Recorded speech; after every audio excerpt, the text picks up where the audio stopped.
Wherever you go, whatever you do, throw a little at it. Omax, Vest and Briefs. தமிழகத்தில் பால் கொள்முதல் விலையை உடனடியாக உயர்த்தி வழங்க வேண்டுமென தமிழ்நாடு பால் உற்பத்தியாளர்கள் நலசங்கத்தின் சார்பில் சேலத்தில் நடந்த பொதுக்குழு கூட்டத்தில் தீர்மானம் நிறைவேற்றப்பட்டுள்ளது. இதுகுறித்து அச்சங்கத்தின் தலைவர் ராஜேந்திரன் அளித்த பேட்டியை தற்போது பார்க்கலாம். நாங்கள் ஆவின் நிறுவனத்தின் மூலமாகவும் தனியார் நிறுவனத்தின் மூலமாகவும் அரசுக்கு கொடுத்து கொண்டிருக்கிறோம். ஆனால் ஆவின் நிறுவனம் நாள் ஒன்றுக்கு கடந்த ஆண்டு 36 லட்சம் அளவிலே நாள் ஒன்றுக்கு கொள்முதல் செய்தார்கள். இன்றைய தினம் 31.5 லட்சமாக அது குறைந்திருக்கிறது. பல்வேறுபட்ட காரணிகள் இருந்தாலும் கூட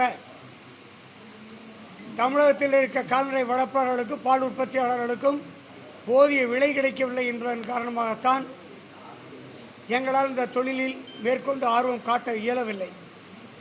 எனவே தமிழக அரசு பசும்பாலுக்கு லிட்டர் ஒன்றுக்கு மாண்புமிகு முதல்வர் தேர்தல் அறிக்கையில் சொன்னதைப் போல 44 ரூபாய் உடனடியாக அறிவித்திட வேண்டும்.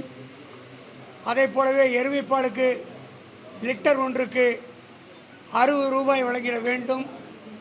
அதில் எந்த விதமான இடர்பாடுகளும் இல்லாமல் வருகிற சட்டமன்ற கூட்டத்தொடரிலே அறிவித்தால் உழைக்கிற ஏழை எளிய மக்களுக்கு மிகவும் பயனுள்ளதாக அமைவதோடு